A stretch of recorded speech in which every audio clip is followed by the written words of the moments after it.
Good afternoon. It's afternoon now. I'm George Hunt. I was born on Columbus Day. My middle name is Washington. George Washington Hunt, October 12, 1938. It was my blessing to have been associated with some funny people like you that believe that there was a conspiracy going on, and they believed that the United States was being put under the control of foreign interests. And I had the opportunity to stay with them in 1971. The album that they gave to me to listen to was by Myron Fagan.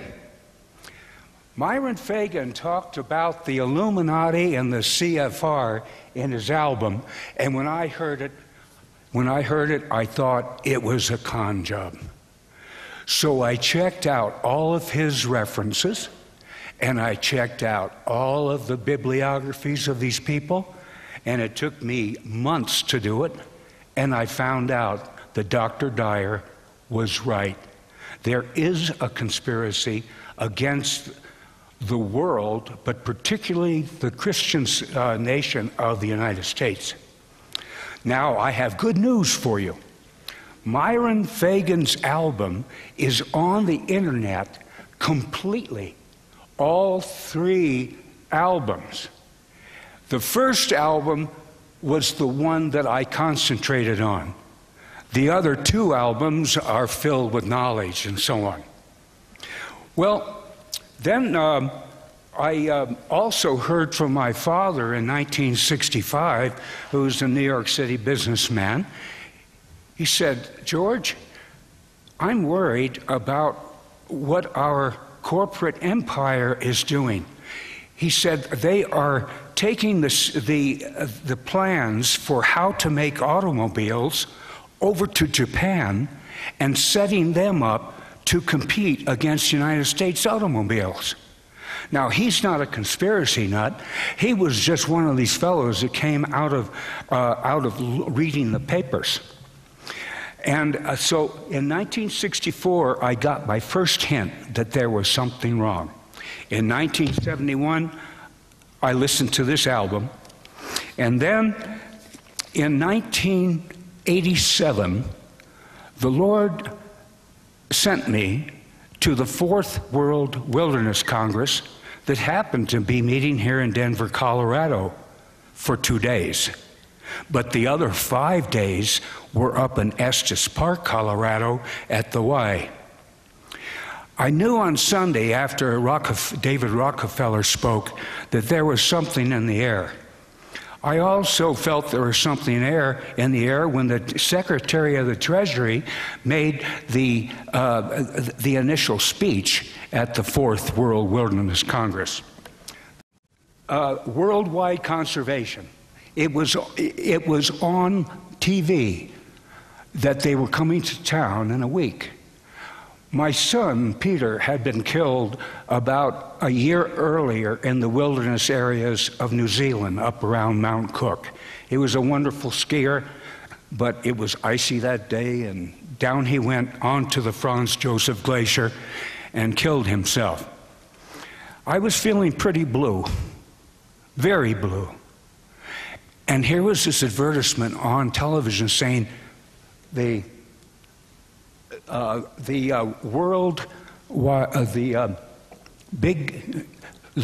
Fourth World Wilderness Conference is coming to Denver.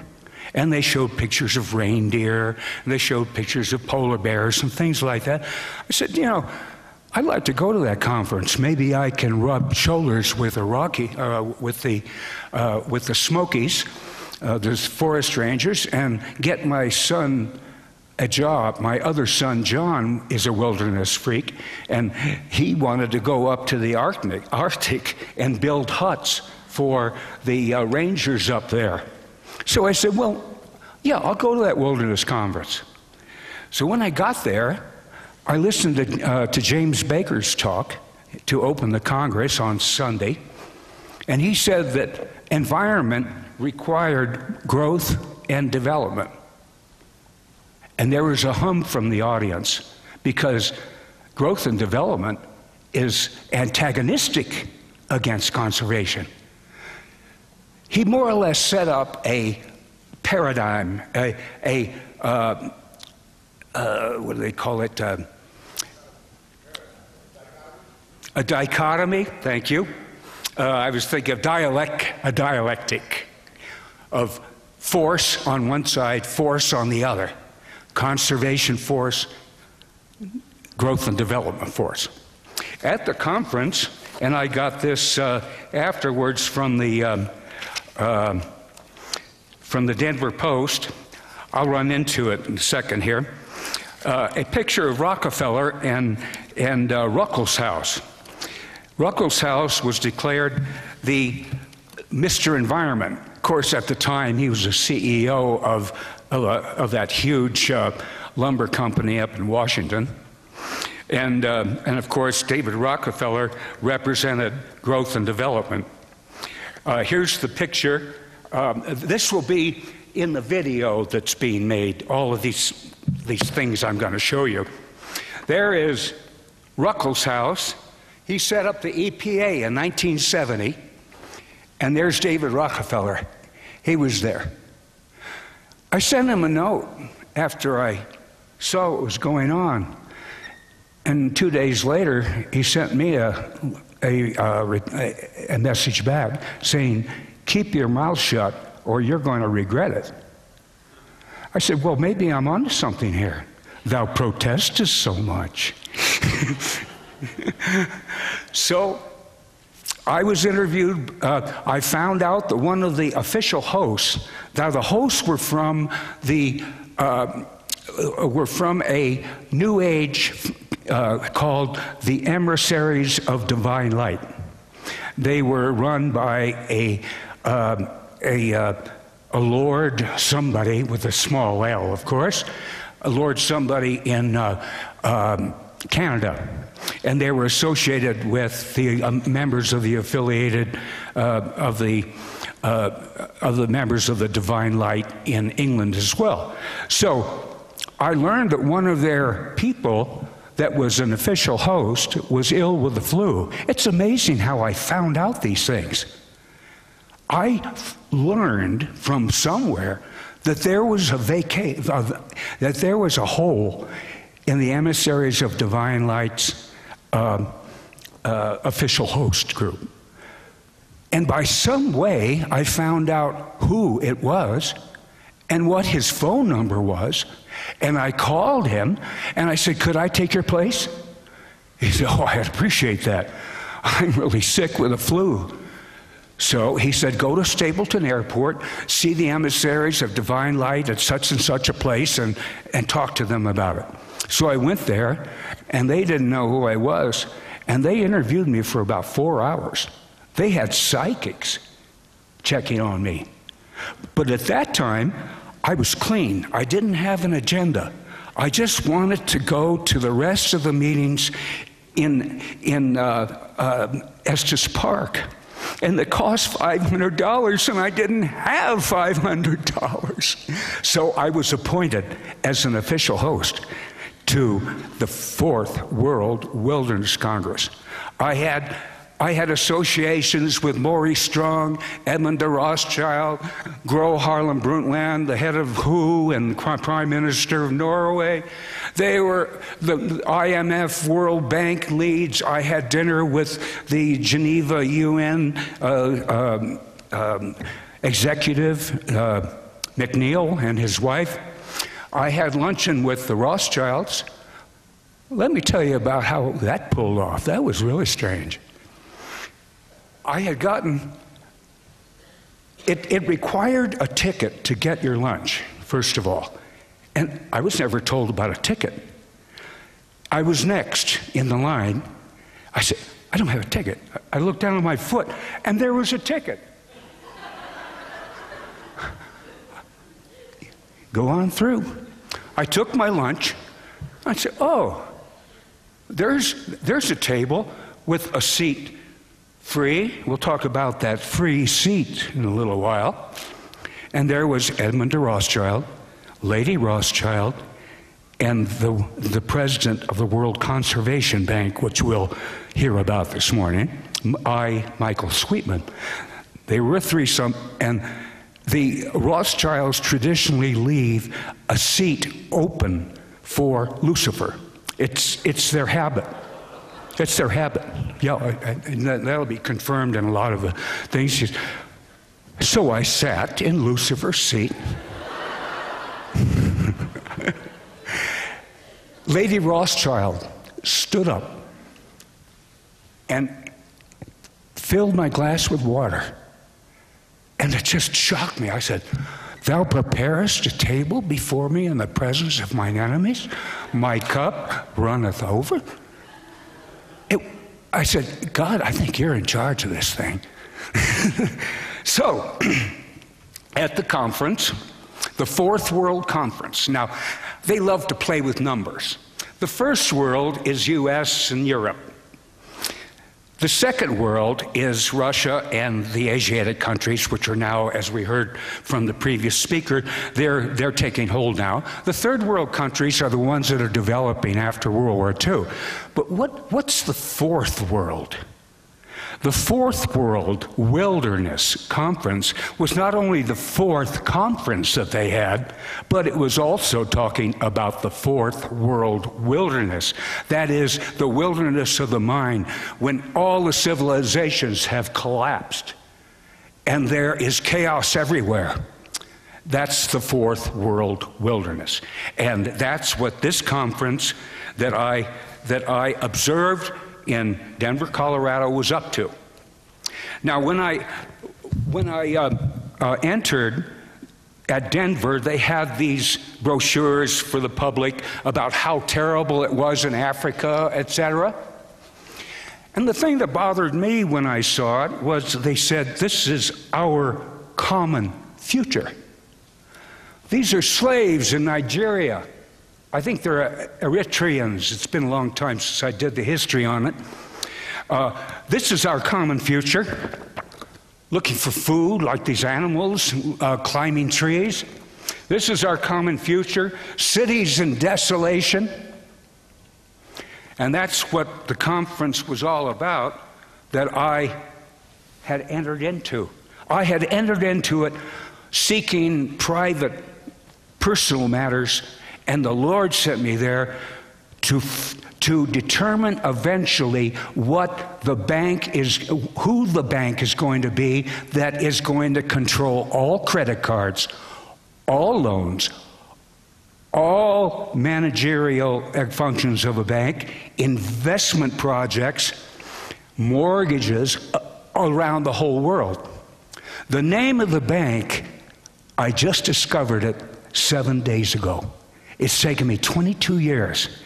But it finally came up in February 2010 that the bank, B-A-N-Q-U-E, Credit, C-R-E-D-I-T,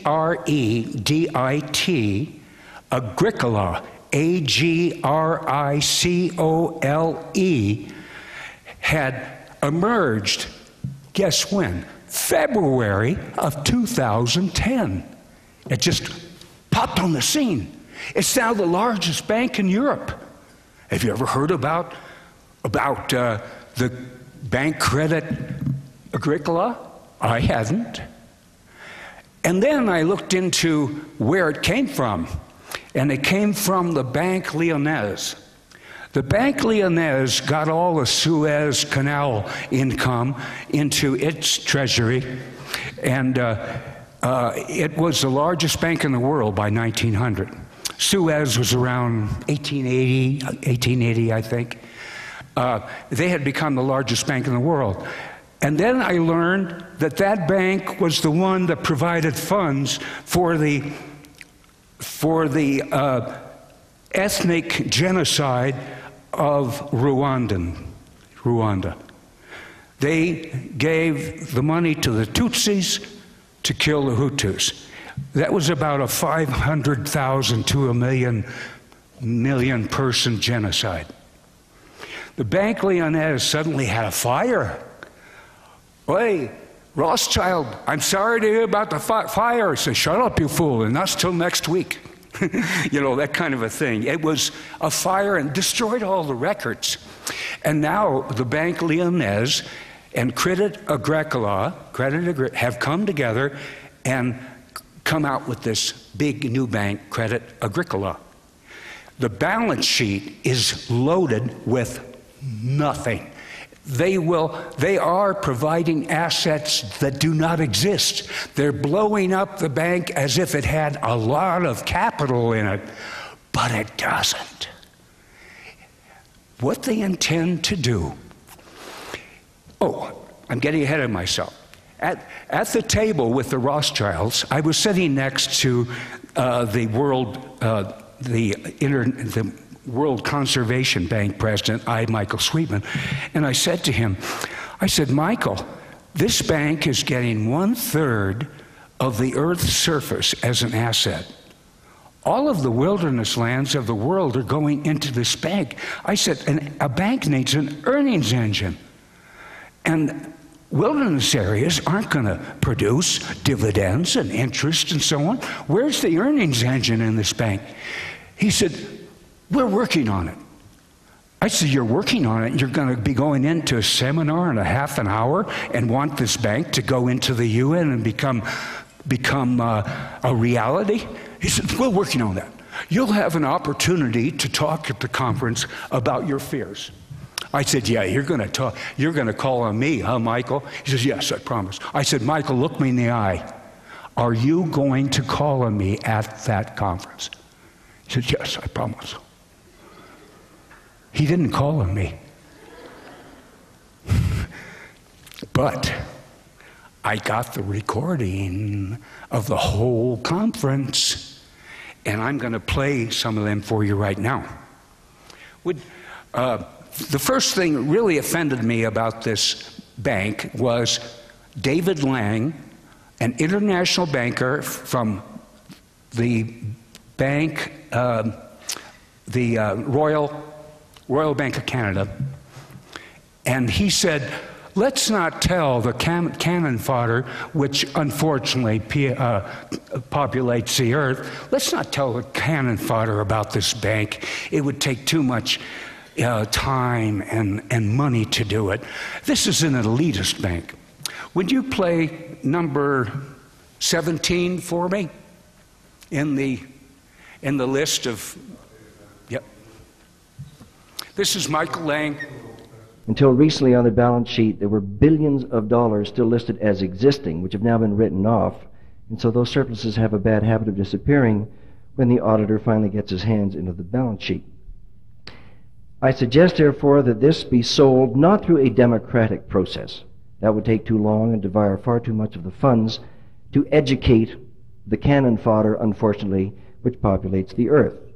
We have to take almost an elitist program that we can see beyond our swollen bellies and look to the future in time frames and in results which are not easily understood or which can be, with intellectual honesty, be reduced down to some kind of simplistic definition. That's it, folks. The bank doesn't make sense. He admitted it. He talked about until the auditors finally get to the balance sheet of the bank. No auditors have looked at the bank Crédit Agricole. It's a phony bank, and it's coming here to the United States.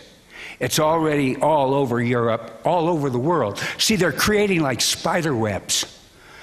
They're connecting, they have banks that belong to Crédit Agricole in every important nation throughout the world. Then when they're ready to put the currencies under a world currency system and under a world reserve bank, they'll just connect all of those wires, so all those spider webs of the bank, and they'll have control through Agricola of all of the world's finances, credit, debit cards, credit cards, everything. Now, that's not such a bad idea. have a bank for everybody. You only have one currency. No exchange problems. Well, the problem is that they'll have control over the only credit card. Let's take that just as an example. And let's say you offend the credit executives in the bank. Or let's say the forgery of credit cards gets so high that the bank says, we cannot accept credit cards. If you want to buy or sell, you have to take a banking chip into your being. And as David Spangler said, he's the head of Director of Planetary Initiative, a United Nations World Government Group. He said, no one will enter the New World Order, that is, take the chip, unless he or she will make a pledge to worship Lucifer. No one will enter the New Age unless he will take a Luciferian initiation. So, here's the Rothschilds.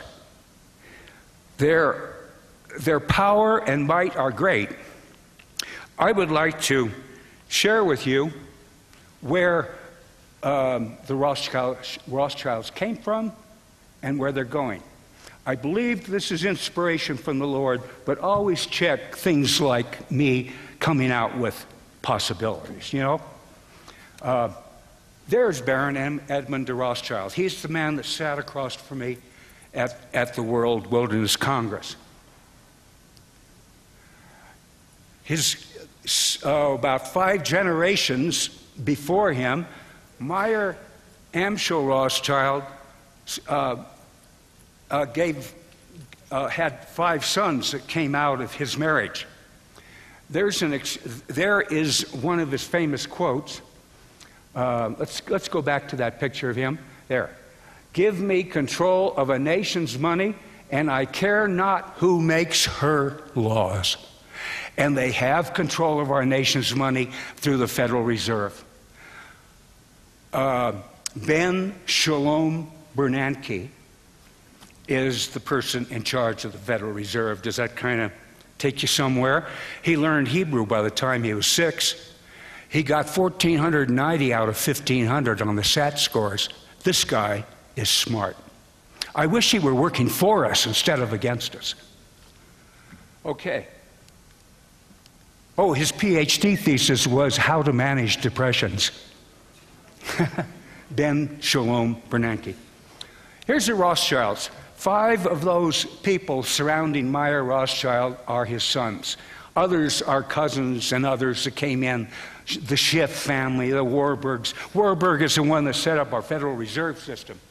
Schiff, who lived in the Rothschild house, is the one that set up our income tax system. So, you get it? You get it?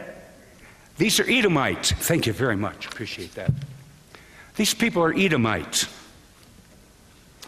Oh, before I go to that, this is the lineage of Meyer Rothschild, just one of the sons. Just one of the sons. It goes, at the bottom there is David Rothschild, Mayor David Rothschild. He's the one that's going on a 10,000-mile trip, even as I speak, across the Pacific Ocean to Australia in a boat that's made out of 12,000 plastic bottles. There's 12 scientists and engineers with them. It's not dangerous, but it's the way the Rothschilds like to live. Glitzy, real glitzy. And let's go to where the Rothschilds originated, at least their family tree. They originated with Isaac. And on one side of the family was Esau, and the other side was Jacob. God said, even before they were born, God said, I hate Esau, I love Jacob. He set up a dialectic, back and forth, back and forth. So there's Esau eating his pottage that he traded for his birthright. Now, this is where we get into the Rothschilds and the Rockefellers. Esau Edom means red child. Are you thinking ahead already? Rothschild. Herod was an Edomite.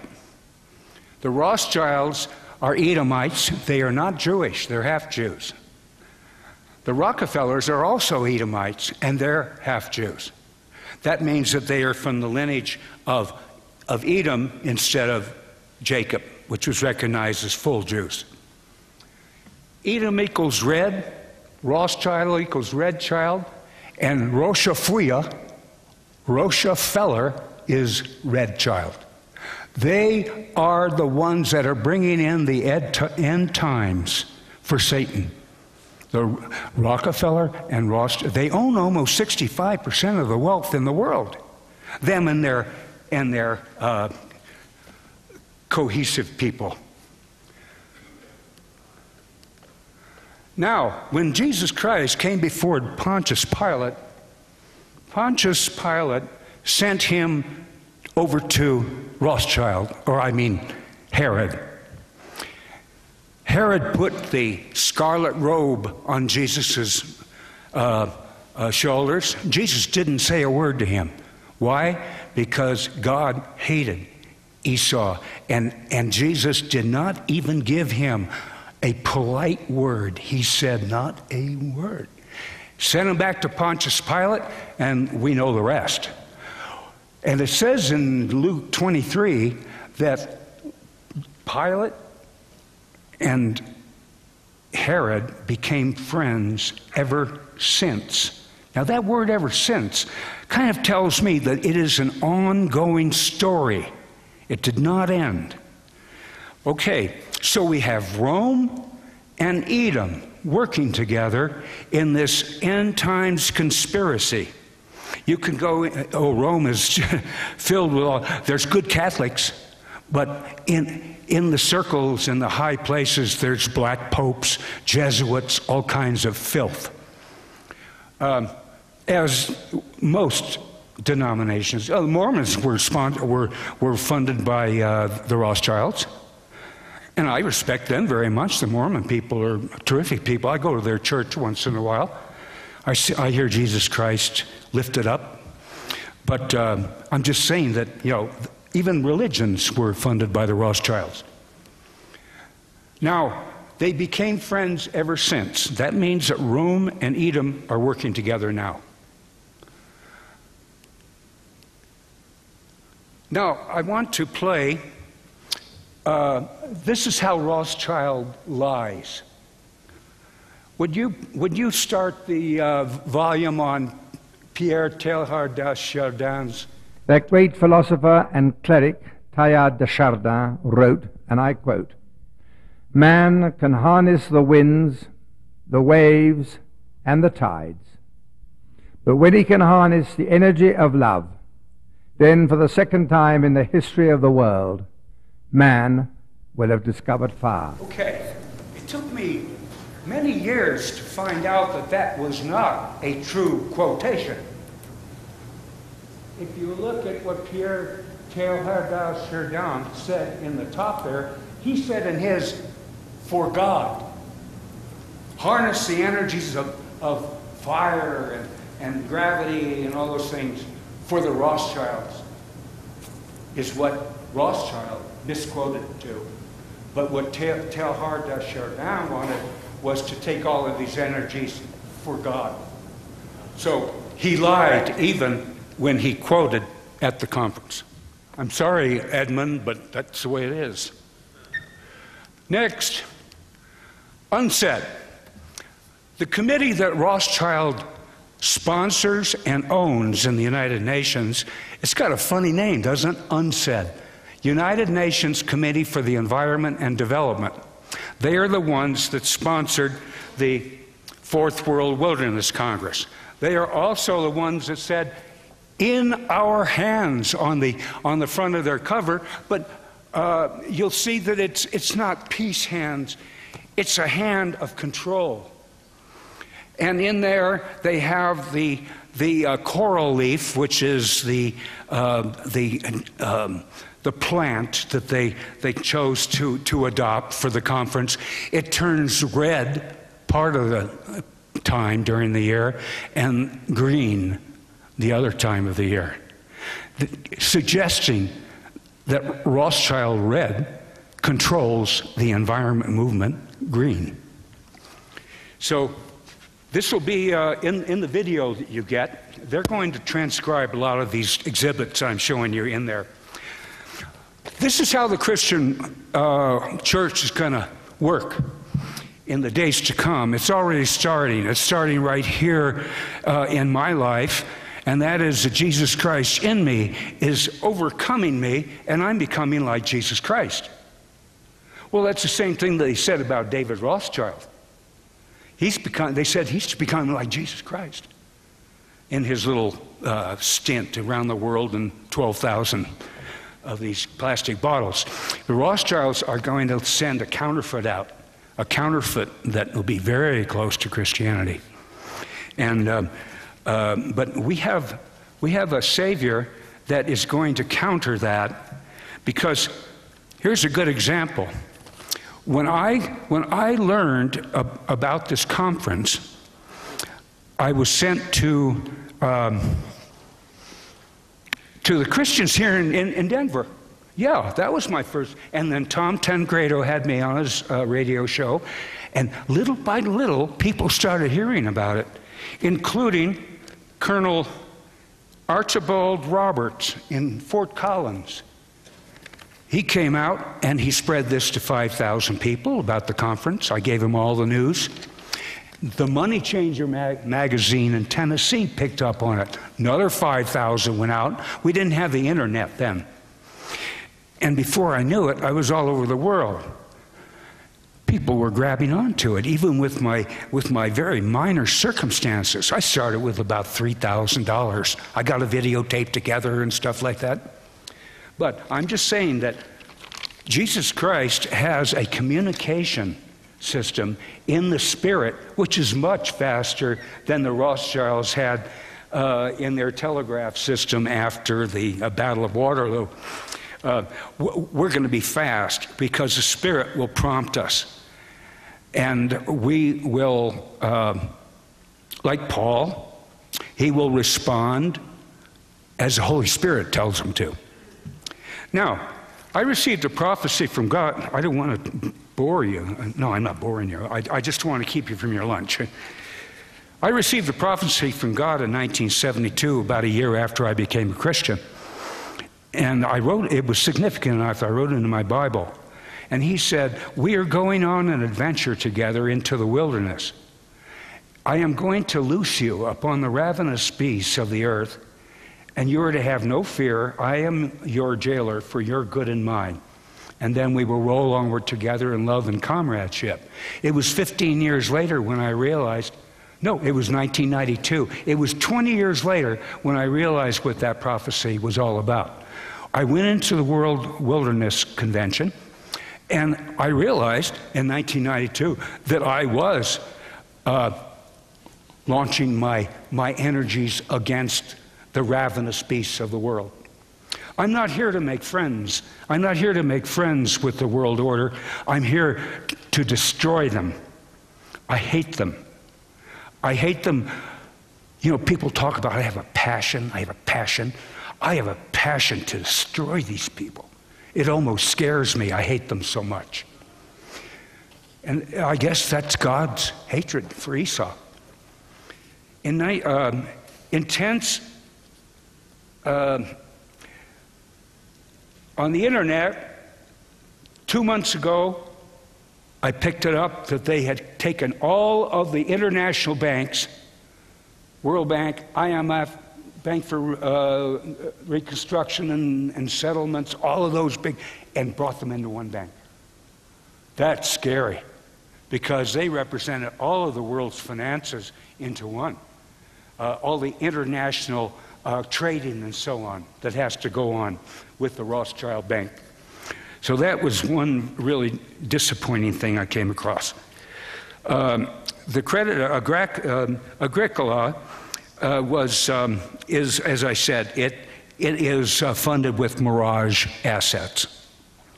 When it comes to America, don't have anything to do with it. But eventually, all of our American banks will either combine or explode into Crédit Agricole. It'll eventually be the strongest bank in America, the way I see it now.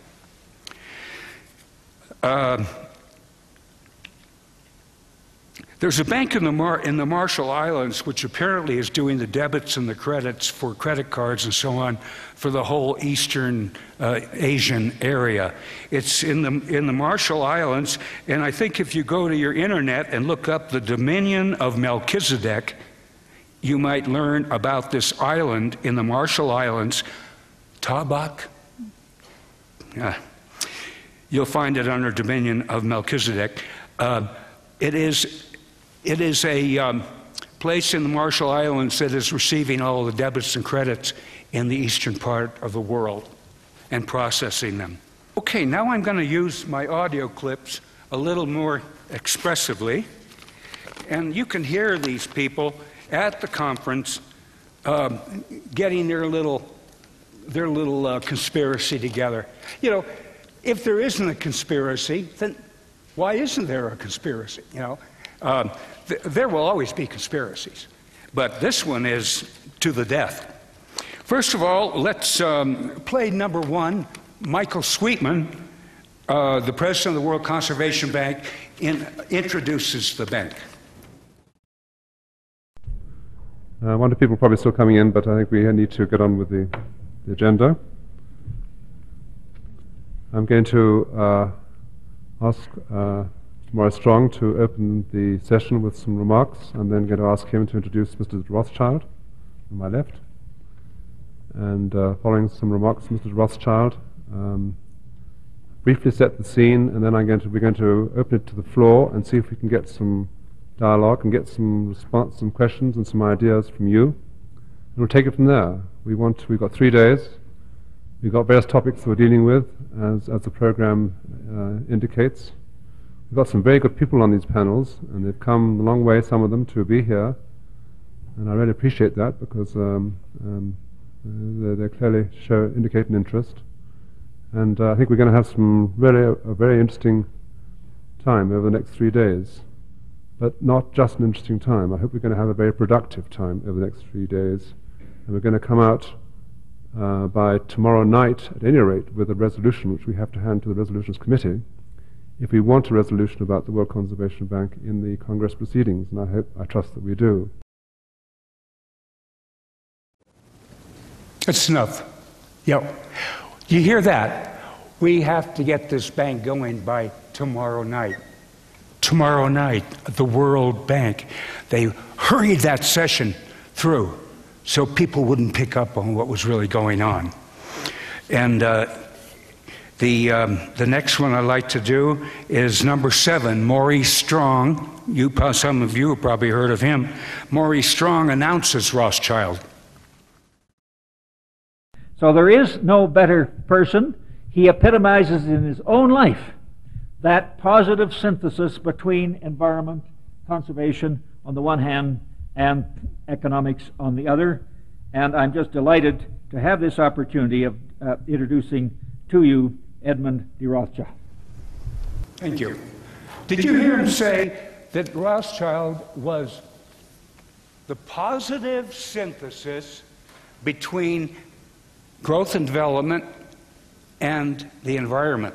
And he is the positive synthesis. Rothschild owns them both. And he's playing with them.